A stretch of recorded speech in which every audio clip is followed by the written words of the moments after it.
enjoy my dad's guitar review. Thanks, hon. Hey everyone, Nick in the States here, and today we're going to talk about China Blue. This is my recently received kind of a sea blue burst in different light, like the light in here. Underneath kind of the harsh lights, it almost looks like a faded blue jean. I'll flash some pictures in right now too so you can see it in regular lighting where it's almost like a teal blue, but then in some of the lights it comes up as a dark blue. But this was a custom order guitar that I did. I ordered through Kathy, who I've ordered my last guitar through.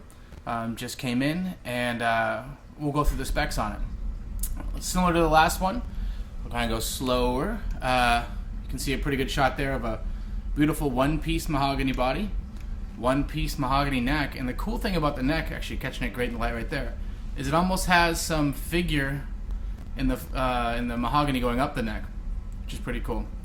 You can see knockoff Grovers on it. Flip it back over. Evil headstock. Pretty good copy. Same cheesy truss rod cover. Rosewood fretboard, which camera's not catching great here, but it's a little light, but it's we'll oil it up, get it looking correct. Beautiful book matched flame top. I already ditched the poker chip, but that's the only change I've made other than tuning this guitar. Didn't adjust the action, intonation, anything. Kind of has speed knobs on it. They're all right. They're a little, I don't know, they just look a little opaque or funky when you're looking down at them. Standard Chinese bridge, standard Chinese Bigsby with their cool little embossed stickery labely thing on it. That if you watched the unboxing video, I answered my question of why there was always a plastic sticker looking thing there. So I've had it for a little over a day now. Played it a bunch. How do I talk about what my thoughts are? I guess where to start is, it's not from the same factory. Even though I use the same seller, it's not from the same factory as the last one I bought. And I think a lot of that has to do with the fact that it's holiday season, and some of the people who've bought through the other sellers that use the same factory have actually had a lot of issues with communication, with delivery times, with things like that. So I have an email out, but I'm pretty sure that my seller just sourced through another factory. And because of that, the shape isn't as accurate as the last one. At the end, I'll do a little side-by-side comparison. But if you look, it has the more droopy cutaway that a lot of the earlier Chibsons have. And if you look, like the distance between here and here is different, longer than the distance between here and here. And it's almost as like on the original plans when they did it, they had everything twisted just slightly so there was more cutaway space and less upper bout space. Likewise, the shoulder comes off as being a little bit more square-shouldered instead of the taper round ones. So it's a little bit of an older style, I guess, Chibson body. So the only negative aside from the shape, the build, you can't really see here. So what I'll do is I'll flash some highlights from some photos. But at the edge of the veneer, here, I'll give it some space by sliding this way, and I'll use it in the space right here. The edge of the veneer has some tore away or accepted in some more of the dyed pigment, so you can almost see where the edge was frayed and it got a little darker. Not super noticeable, but if you're going over it with a fine-tooth comb, or not even, just if you got close enough, you'd say, oh, there's a couple dark spots there by the edge of the stuff that, is a difference between this and a PRS or a really nice, Gibson custom shop model that would have a top like this. Gibson doesn't do if you go to the Gibson, go to Guitar Center or Anderton's or one of those shops, they don't do a very good sub $3,000 baby blue burst. And this guy came out just really awesome. And I say the lights are washing it out a little bit. It's a little darker than it comes across there, but it's kind of cool. Where else? So we've got the little bit of finish type stuff. We talked about the shape. There's one of the tuners is mounted just a little bit crooked. If you look at the back, kind of see the middle one on, I think it's right over here. This guy is just mounted a little bit twisted up than normal, but not really noticeable until you go over with a fine-tooth comb. The open book tip of the headstock isn't as sharp as some Gibsons are, but not too far off. Splitting hairs at that point. overall, a very pretty guitar. The question I've gotten from a lot of people is, with that Chinese Bigsby, how do you like it, and does it stay in tune? And the answer is, as it sits right here, it's a piece of junk, and no, but it's actually not pulling the tuners out of tune. If you look at the spring that they use there, that is an obnoxiously high, very, I would say, imprecise spring that has a whole lot of travel to it and a whole lot of give, so that when you hit a note and you play the Bigsby, it has like 1, 2, 3 different spots it likes to go back to depending on where you release coming back up and forth, which means you're either a smidge high, a smidge low, or maybe you get lucky and you're right on in tune. Like I say, it's not pulling it out of tune, it's just resting in a crap spot. But I wanted to do like a review video of it before I made any changes other than ditching the horrible yellowy poker chip.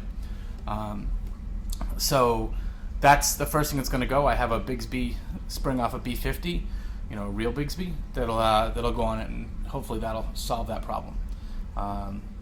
So I'll do a play demo in a sec, but I wanted to do a slow motion because I typically hold a guitar like a crackhead on these videos, twitching and turning before you can take a look. But let's do a nice slow turn. There's that one-piece body. I chose white binding instead of like the cream, so that I can switch the plastics to a true white plastics, and that way you get kind of a real happy shiny look. There's that one-piece back, pretty clear. It gets a little bit of a gray edge to the wood as you get on this side of it. This one has a high gloss finish, where my previous one had a kind of that dull new old stock finish. The finish is it's a thicker finish feeling than was on the other one, which is another reason why it leads me to think that it was a different factory. Here you can see the figuring in the neck. Very nice.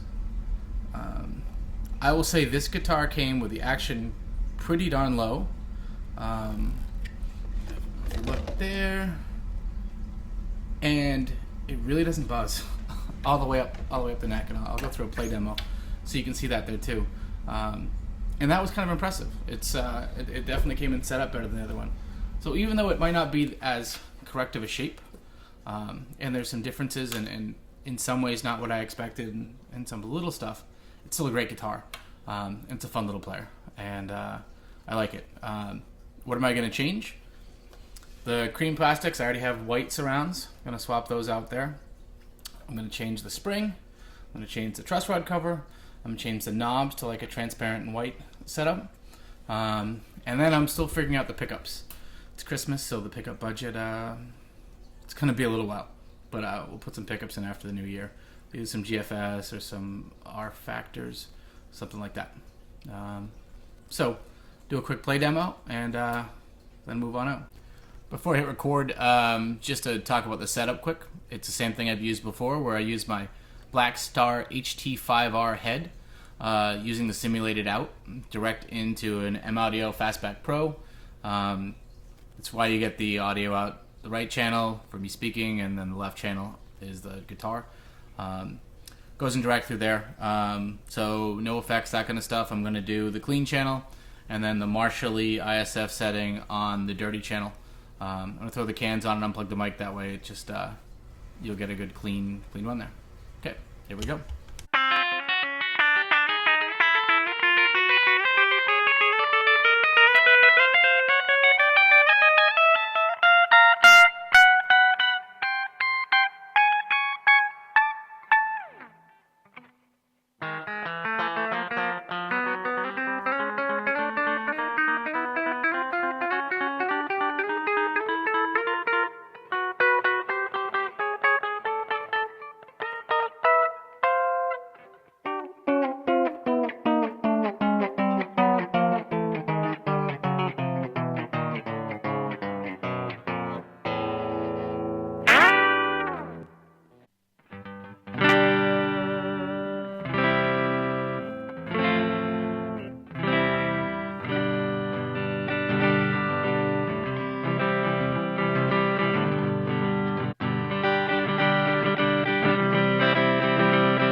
Alright, hopefully you survived that intact. Last little thing, if you're still with us, for the few of you who have nothing better to do, I'm going to flash up 3 images on the screen and say right about now.